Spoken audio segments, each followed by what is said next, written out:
Mr. President, or Madam President, let me say to my good friend from Louisiana, I do agree with you. I hope the President doesn't do this. And if he doesn't, if he does or doesn't make any difference. The outcome is going to be the same, and we're going to have this bill.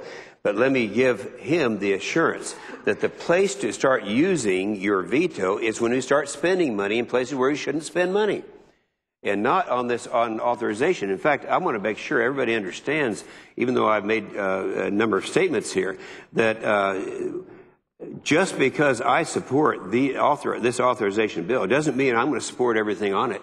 There will be some things when it comes up appropriation time that I'll be down here on the floor leading the opposition and asking the President to veto some of these things.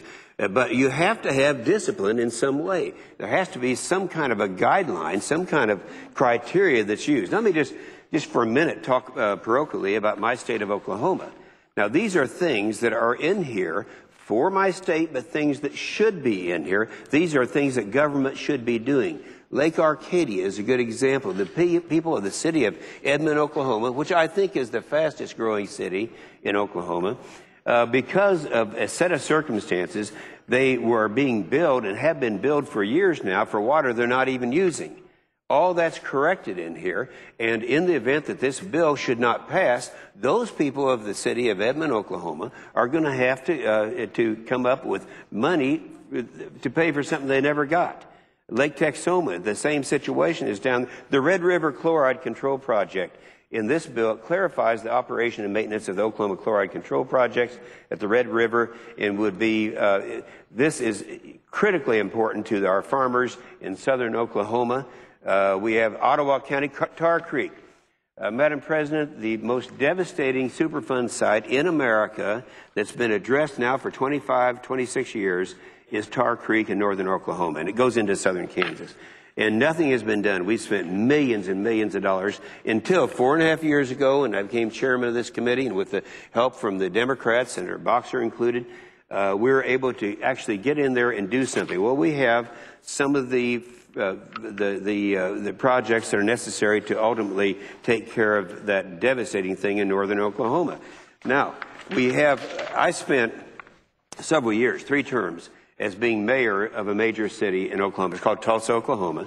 In Tulsa, Oklahoma, one of the biggest problems that we have, and I dare say that if you were to talk to any mayor in America, they'll say, well, the biggest problem in my city is not prostitution, it's not crime in the streets, it's unfunded mandates. So we had the federal government coming along saying what to do in mandating certain things to be done.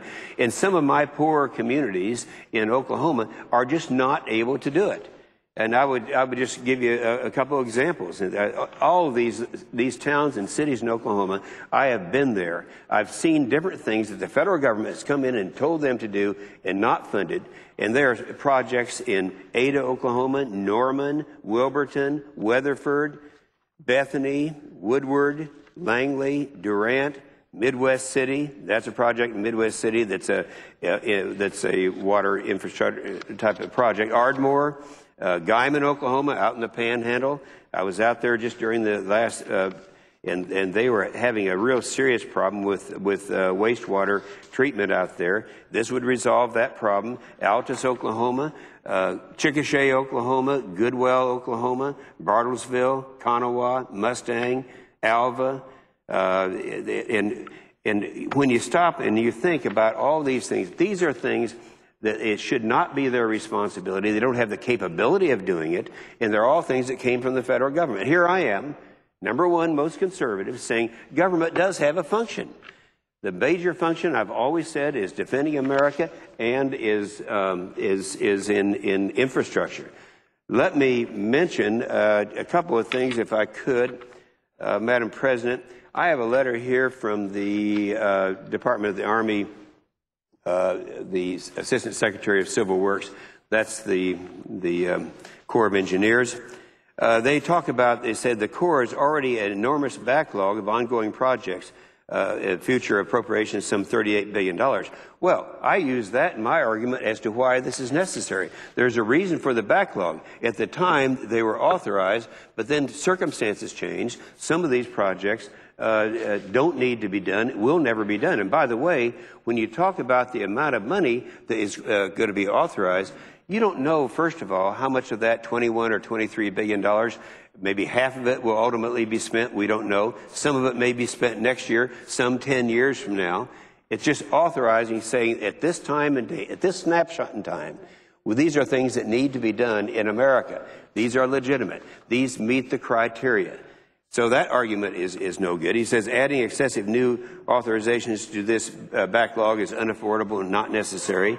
This sentence implies that it is inadvisable to authorize new projects until all current authorized projects are completed.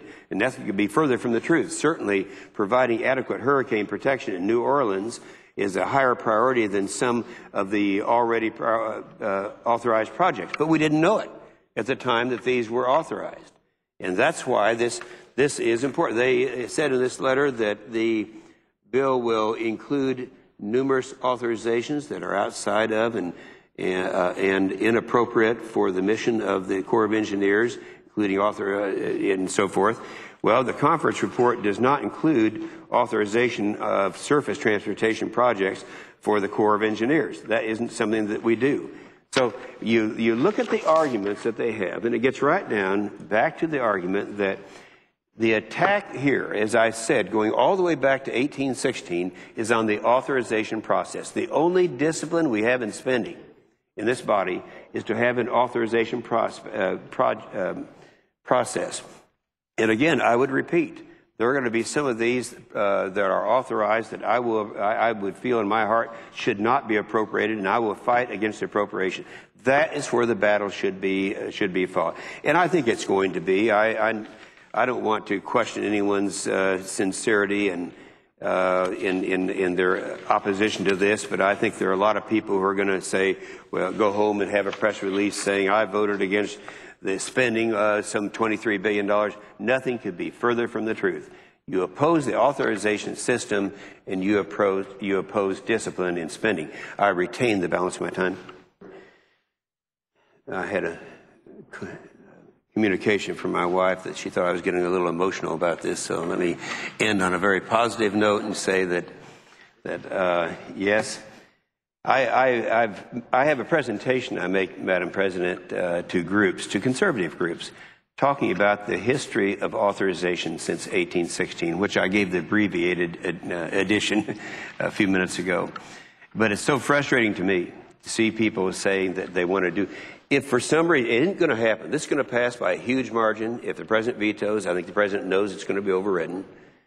But if for some reason this didn't pass, we'd be right back where we were in 2002, 2004, 2006, and we would be having the appropriators out there without any kind of discipline, without any kind of process to go through, making those determinations. And I think it would be the wrong thing to do.